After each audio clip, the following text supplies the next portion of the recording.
नमस्कार दोस्तों, आर के मौर्य कॉमर्स क्लासेज में एक बार फिर से आपका बहुत बहुत स्वागत है। इस वीडियो के माध्यम से आपके लिए उपलब्ध करा रहे हैं इशू ऑफ डिवेंचर का एक बेहतरीन टॉपिक, एक इम्पॉर्टेंट टॉपिक। इसके पहले 11 नंबर तक मैंने आपको क्वेश्चन बता दिया है। अब आपको मैं जो क्वेश्चन बताऊंगा, issue of debenture for purchase consideration of assets. Heading डालिए, अपनी कॉपी में लिखिए issue of debenture for purchase consideration of assets. Hindi में क्या कहेंगे? क्रय प्रतिफल के बदले ऋण पत्रों का निर्गमन। आपको ध्यान देना है, हिंदी में कहेंगे क्रय प्रतिफल के बदले ऋण पत्रों का निर्गमन। ये टॉपिक का मतलब क्या होता है? इसके पहले जो हमने बताया आपको, उसका सीधा सीधा मतलब था कि अगर कंपनी को पैसे की ज़रूरत है, अगर कंपनी को कैश की ज़रूरत है, तब कंपनी क्या करती है? ऋण पत्रों को निर्गमित करती है। अब हम आपको बताएंगे, जब कंपनी ने कहीं से कोई एसेट्स उधार खरीद ली, कहीं से बिल्डिंग खरीद ली, मशीनरी खरीद लिया, बहुत सारी चीज़ें होती हैं, फर्नीचर खरीद लिया उधार, और उसके बदले कंपनी पैसा नहीं दे करके क्या देती है? अपना डिवेंचर देती है। शेयर वाले चैप्टर में भी ये टॉपिक था, वहाँ पर शेयर का यूज होता था, यहाँ पर डिवेंचर का यूज होगा। तो कोई बात नहीं है, हम क्वेश्चन को आपको बताएंगे, लेकिन सबसे पहले आपको नियम लिखने पड़ेंगे। आपको पहली एंट्री लिखनी पड़ेगी फॉर असेट्स परचेज। मतलब कि जब कोई कंपनी किसी विक्रेता के यहाँ से संपत्ति क्रय करेगी, तो जब कोई कंपनी किसी विक्रेता के यहाँ से, किसी वेंडर के यहाँ से कोई एसेट्स उधार खरीदेगी, तो एंट्री क्या होगी? मैंने आपको एंट्री बताया है, एसेट्स आएगी। अगर हम कंपनी की ओर से हैं तो एसेट्स हमारे पास आएगी, एसेट्स अकाउंट डेबिट। देने वाले का नाम होता है विक्रेता, विक्रेता को वेंडर्स अकाउंट कहते हैं। वेंडर्स का मतलब देने वाला होगा, देने वाले को क्रेडिट किया जाएगा। अब दूसरी में पहली एंट्री होगी।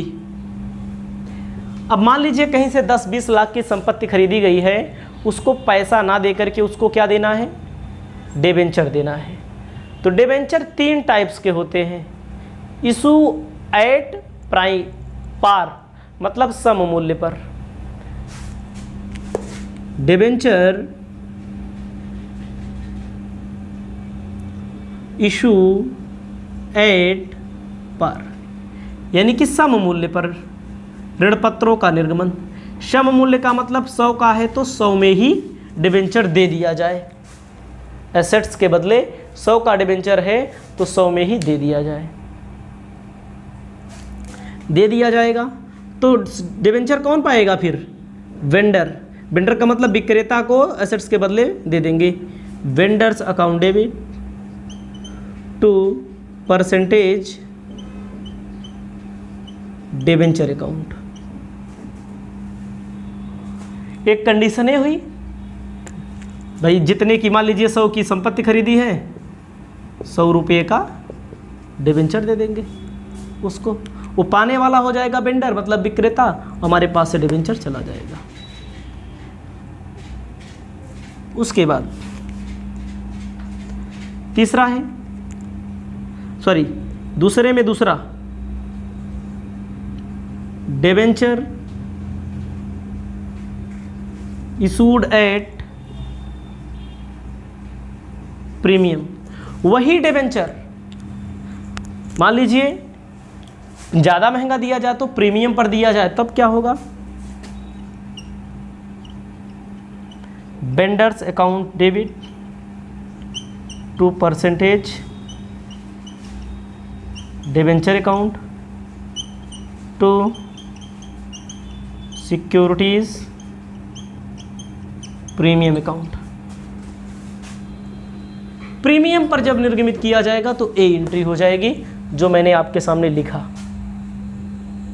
तो प्रीमियम के सामने प्रीमियम का अमाउंट, डिबेंचर के सामने डिबेंचर का, वेंडर के सामने टोटल अमाउंट, ये दो हुए।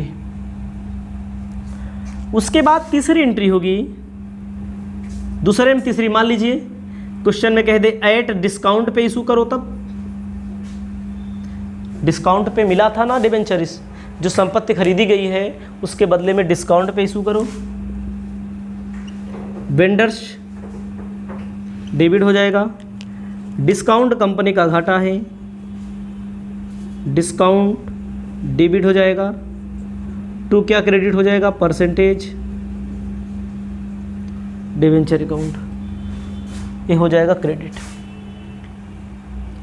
यही तीन एंट्री में से एक एंट्री आपको करना पड़ेगा क्वेश्चनों में, तो इसे आप अपनी कॉपी में लिख लेंगे हमारे साथ ही।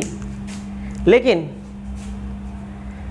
आपको हम एक क्वेश्चन बताते हैं, हमारी बुक में दिया है 12 क्वेश्चन। 12वां नंबर प्रश्न कहता है Kumud limited purchase land and building 99 lakh रुपया। कुमुद लिमिटेड कंपनी का नाम है, इन्होंने 99 लाख रुपए में लैंड एंड बिल्डिंग परचेज की है। तो भैया 99 लाख रुपए में परचेज की है। उसके बाद कहता है issue debenture to the vendor purchase consideration, मतलब जो 99 लाख रुपए की संपत्ति खरीदी है इसके बदले में डिबेंचर नहीं दिया जा रहा है, इसमें इसके बदले में पैसा नहीं दिया जा रहा है, डिबेंचर दिया जा रहा है। पहली कंडीशन कहता है 15% डिबेंचर जब 100 रुपये का हो तब दिया जाए। दूसरी कंडीशन कहता है 100 रुपये का जब डिबेंचर होगा 10% प्रीमियम पे दिया जाए। तीसरी कंडीशन कहता है 100 रुपये का डिबेंचर होगा 10% डिस्काउंट पर दिया जाए। क्वेश्चन की भावनाओं को समझिए। क्वेश्चन में कहा है बिल्डिंग जो खरीदी गई है, जब कोई कंपनी बिल्डिंग उधार खरीदेगी, कुमुद लिमिटेड कंपनी बिल्डिंग उधार खरीद रही है, तो कुमुद के यहाँ बिल्डिंग आएगी ना, असेट्स के स्थान पे क्या लिखेंगे? बिल्डिंग हमारे पास आएगी, हम कुमुद के यहाँ से एंट्री कर रहे हैं, बिल्डिंग अकाउंट डेबिट। देने वाले का नाम क्या दिया है? देने वाले का नाम कुछ नहीं दिया है, तो आपको सीधा अमाउंट वाले कॉलम में 99 लाख रुपया रख देना है। 99 लाख रुपया डेबिट में, 99 लाख रुपया क्रेडिट में।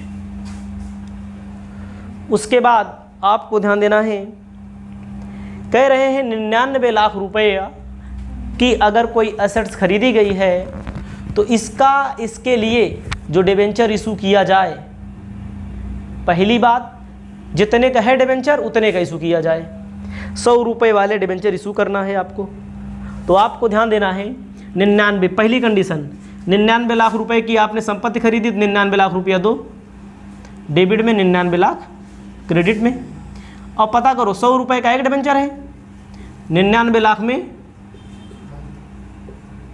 100 से भाग दे दो, 2 जीरो कट गया, कितना डिबेंचर देना पड़ेगा? 100 रुपये वाले 99,000 डिबेंचर देने पड़ेंगे।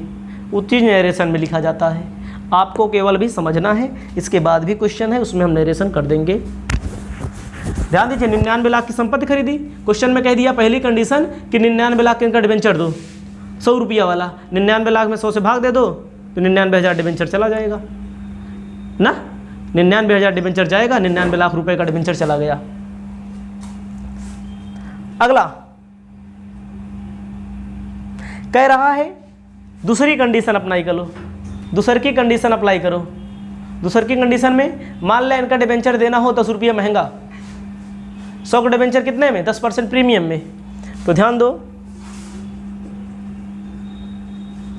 99 लाख भागी 110, कितना डिबेंचर देना पड़ेगा, 90,000। महंगा डिबेंचर देखो तो डिबेंचरों की संख्या क्या हो जाएगी, कम हो जाएगी, कम डिबेंचर देना पड़ेगा। इधर देखो लिखा जाएगा 90,000, 90,000 गुणे 100, 90,000 गुणे 10, यहाँ 9 लाख, यहाँ पर 90,000, 90 लाख, यहाँ पर टोटल कितना 99 लाख।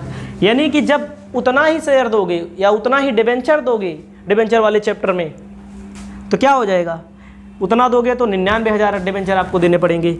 अगर आप महंगा कर दोगे तो कम डिबेंचर देने पड़ेंगे। अगर आप सस्ता कर दो, सस्ता करने का मतलब क्वेश्चन में कहा है 10% डिस्काउंट दे दो तो 99 लाख भागे 90 करो, 9 81, कितना आएगा, कितना डिबेंचर आएगा, भाग दो, 1,10,000 आएगा। यहाँ पर 1,10,000। यानी कि जब सस्ता दोगे तो आपको डिबेंचर ज़्यादा देने पड़ेंगे। 1,10,000 गुणे 10, 11 लाख रुपए आपको छोड़ देना पड़ेगा ना 79 लाख रुपए का आपके पास वेंडर को जाएगा। 79 लाख, घाटा हमारा कितना हो गया, इतना, और टोटल कितना हो जाएगा 99 लाख। यहाँ पर पहली कंडीशन में 99,000 डिबेंचर देने पड़े, दूसरी कंडीशन में डिबेंचर महंगा हो गया तो 90,000, तीसरी कंडीशन में कितना देने पड़े, 1,10,000 डिबेंचर। आप इसे अपनी कॉपी में लिख लेंगे। इस वीडियो को यहीं पर समाप्त करेंगे। बड़ा क्वेश्चन था। अगली वीडियो में, अगली क्लास में आपको हम और भी इसी से रिलेटेड टॉपिक, इसी से रिलेटेड क्वेश्चन बता रहे हैं। आगे आपको वीडियो